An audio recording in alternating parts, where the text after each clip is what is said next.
Hello दोस्तों, कैसे आप सभी दोस्तों। आज की इस वीडियो में बात करें नेक्स्ट प्रॉब्लम शीट की, जो है minimum swap required to bring element less than equal to के टुगेदर। ठीक है, चलिए बात करते हैं इस प्रॉब्लम की और देखते हैं प्रॉब्लम है क्या।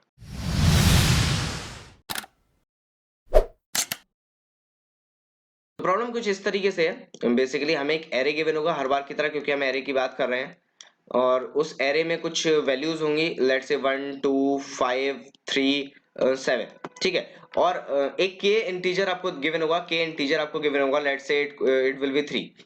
Now we have to make a decision. हमें ये बताना है कि कितने number of swaps, minimum swaps required होंगे to put all the element which are less than और इक्वल टू के टुगेदर।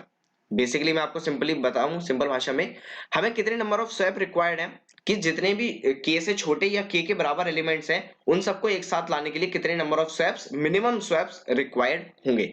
तो अगर हम देखें इस एरे में के से छोटे के बराबर एलिमेंट कितने हैं, so it will B 1 2 and 3। और इन तीनों को अगर हम पास में लेके आना तो कितने स्वैप्स रिक्वायर्ड होंगे। अगर हम 3 और 5 को स्वैप कर दें, so 3 will be here and 5 will be here, and we get all the element which are less than और इक्वल टू के टुगेदर। ठीक है, तो 1 और 2 3 इन सबको हमने पास में लिया है with only one swap required. ठीक है, तो आई होप आपको प्रॉब्लम क्लियरली समझ में आई होगी कि हमें बताने हैं कितने minimum number of swaps required है to put all the element which are less than और इक्वल टू के टुगेदर। ठीक है, सिंपल समझ में आ गया। Let's move to the approach. Approach कैसे करेंगे इस प्रॉब्लम को। अप्रोच कुछ इस तरीके से कर सकते हैं हम, we will take each and every element. ठीक है, और हम क्या करें, सबसे पहले तो हम देखो सिंपल, हम ये जो है सर्च करें कि कितने एलिमेंट हैं जो छोटे हैं या बराबर हैं के। तो हम सर्च करेंगे तो 1 2 और 3, हमें 3 एलिमेंट मिल जाएंगे। अब हम क्या करेंगे, हम देखेंगे कि इन 3 एलिमेंट को हम अगर पास में लेके आना हो तो हमें कितने नंबर ऑफ स्वैप रिक्वायर्ड है। तो हम क्या करेंगे, एवरी सब एरे ऑफ साइज 3, हर सारे सब एरे जिनका साइज 3 होगा उनको हम चेक करेंगे। इस 3 सब एरे में कितने नंबर ऑफ एलिमेंट ऐसे हैं जो के से बड़े हैं, मतलब हमें उनको हटाकर अपने अच्छे वाले एलिमेंट लेके आने हैं।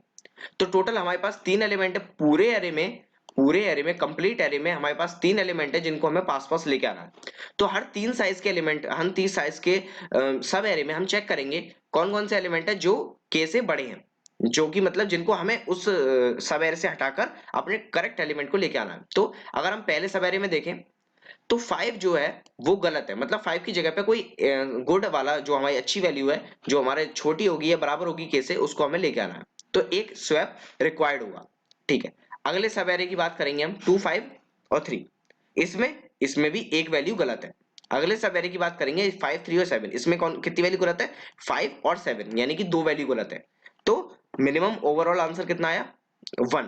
ठीक है, कोई सा भी, या तो 1 2 5 वाला सब एरे ले लो या 2 5 3 वाला सब एरे ले लो, इन दोनों में से कोई भी सब एरे लोगे तो एक वैल्यू आपको गलत मिलेगी, जिसको आपको स्वैप कर कर ठीक वैल्यू को अपने पास लेके आना होगा। ठीक है, अब ये बात हो गई। So basically what we are doing, हम each and every subarray को चेक कर रहे हैं टू गेट आवर आंसर। अब हर सब एरे को चेक करने के लिए कितना टाइम रिक्वायर होता है, टाइम कॉम्प्लेक्सिटी, आई होप आपको ये बताने की जरूरत नहीं होगी। तो ये होता है big O of n square, space complexity big O of 1, क्योंकि एक्स्ट्रा स्पेस की जरूरत नहीं पड़ी। अब ये कैसे आए, ये मैंने इतनी प्रॉब्लम बत करवा, लगभग 30 टू 31 प्रॉब्लम करवा चुका हूं मैं। तो सब मैंने हर जब भी सब एरे लेते हैं हम, उसमें हमें यूज होता है big of n square time का।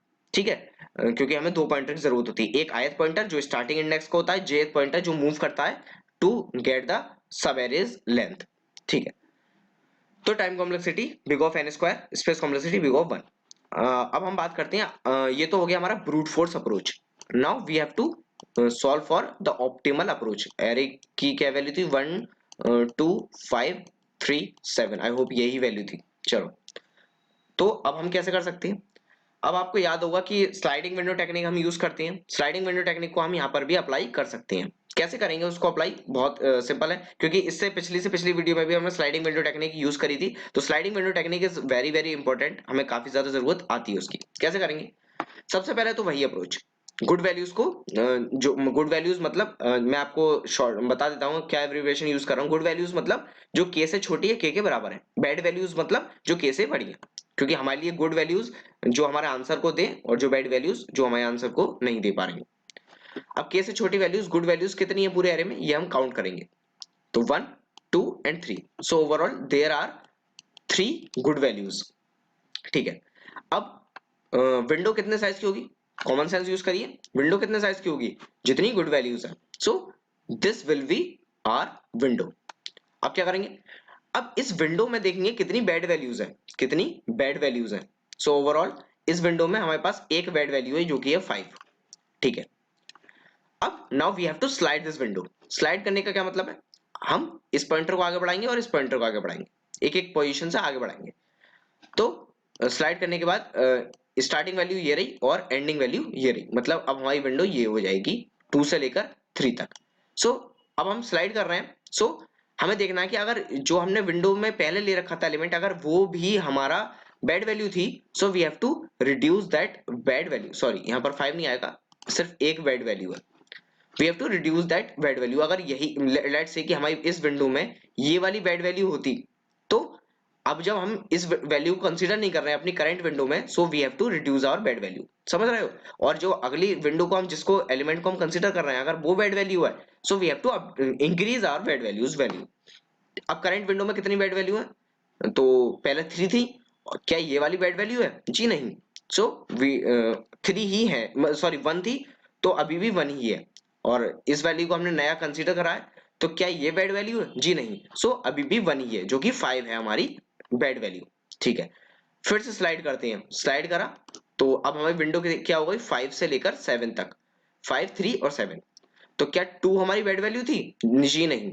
क्या हमारी 7 बैड वैल्यू है, जी हाँ। सो अब हमारी बैड वैल्यू हो गई 2। ठीक है। तो हमारी इस विंडो में कितनी बैड वैल्यू है, 2। तो हमारी मिनिमम बैड वैल्यू अभी तक हमारे पास कितनी आई थी, 1। सो आंसर विल बी 1, क्योंकि हमें जो बैड वैल्यू का आंसर रखना है वो मिनिमम रखना है। ठीक है। अब हम अपनी विंडो को मूव करेंगे तो हमारे पास कोई विंडो बची नहीं, तो हमें मूव भी नहीं कर सकते। सो 1 विल बी आवर आंसर। तो let's apply this algorithm on one more array, थोड़ा और क्लियर हो जाएगा। लेट्स से 1 2 5 6 7 और 3। के की वैल्यू ले लेते हैं हम इस बार 2। तो कितनी गुड वैल्यूज है, कितनी गुड वैल्यूज है, 1 2, बस 2 गुड वैल्यूज है। बैड वैल्यूज इस विंडो, ध्यान रखना पूरी एरे से मतलब नहीं है, हमारी जो विंडो का साइज है मतलब ये, उसमें कितनी बैड वैल्यूज है, तो कोई भी बैड वैल्यू नहीं है, यानी कि बैड वैल्यूज 0। ठीक है। उसके बाद विंडो को मूव करते हैं, विंडो अब हमारी ये हो गई 2 और 5। ठीक है।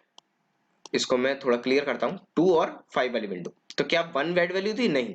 क्या 5 बैड वैल्यू है, जी हाँ। So update our bad value by 1। अब हमारी 1 वैल्यू हो गई। अब अगली बार फिर इस वाली विंडो को देखेंगे, क्या 2 बैड वैल्यू थी, जी नहीं। क्या 6 बैड वैल्यू है, जी हाँ 2। ठीक है। अब इस वाली विंडो को देखेंगे, इससे आपका क्लियर हो रहा है कंसेप्ट। क्या 5 बैड वैल्यू थी, जी हाँ। सो डिक्रीमेंट दिस बैड वैल्यू। क्या 7 भी बैड वैल्यू है, जी हाँ। तो इंक्रीमेंट द बैड वैल्यू। समझ रहे हो बात को। अगली बार इस विंडो में क्या 6 बैड वैल्यू थी, जी हाँ। सॉरी यहाँ पर 2 आएगा। तो डिक्रीमेंट द बैड वैल्यू। क्या 3 बैड वैल्यू है, जी हाँ। तो increment the bad value. So minimum value क्या मिली अभी तक हमारी बैड वैल्यू की, 0। सो हमें 0 swaps required to bring all the good values together, यानी कि 1 और 2 हमारे पास ऑलरेडी पास पास है, तो हमारी गुड वैल्यूज पास लाने के लिए 0 स्वैप्स रिक्वायर्ड है। तो आई होप आपको प्रॉब्लम क्लियरली समझ में आई होगी। So let's move on to the code. Code अगर आप सीपीपी वाले हैं कोई बात नहीं, इसको समझ लीजिए, बिल्कुल सेम कोड आपको सीपीपी में मिलेगा। सो काउंटिंग गुड वैल्यूज। ठीक है।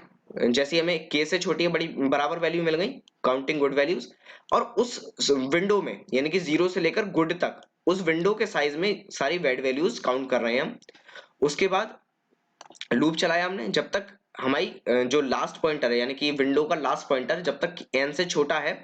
सो अगर हमारी जो आयत वैल्यू यानी कि starting point of the window अगर वो बैड वैल्यू थी तो रिड्यूस द बैड वैल्यू। अगर जो हम नेक्स्ट एलिमेंट को हम अपनी विंडो में कंसीडर कर रहे हैं अगर वो बैड वैल्यू तो इंक्रीज द बैड वैल्यू, ये मैंने आपको समझा दिया। और update the answer with minimum of answer और बैड। इनिशियली आंसर को मैंने बैड वैल्यू ले लिया था, मतलब करंट विंडो में जितनी वैड वैल्यूज थी उसको मैंने आंसर ले लिया अपना, उसके बाद मैं मिनिमम को करता रहा और हमने विंडो को एक साइज से मूव कर दिया, आई प्लस प्लस और जे प्लस प्लस, और लास्ट में आके आंसर को रिटर्न कर दिया। So this was the Java solution, और सीपी पे सॉल्यूशन भी बिल्कुल सेम है, कोई भी चेंज नहीं है, आप देख सकते हैं, बस यहाँ पर मिनिमम फंक्शन को लिखने का तरीका बदल गया, बाकी पूरा कोड सेम है। So that was the solution of this particular problem. I hope आपको ये वीडियो अच्छी लगी होगी, अगर वीडियो अच्छी लगी हो तो इसे लाइक कीजिए, अपने दोस्तों के साथ शेयर कीजिए, कमेंट मुझे बताइए अगर आपको इसमें कोई दिक्कत आई हो, मैं उसको सॉल्व करने की पूरी पूरी कोशिश करूंगा। अगर आप मेरे चैनल पर नए आ गए तो उसको सब्सक्राइब कर दीजिए, हमारे सोशल मीडिया पे हमसे कनेक्ट हो जाइए। तो मिलते हैं आपसे अगली वीडियो में, तब तक के लिए गुड बाय।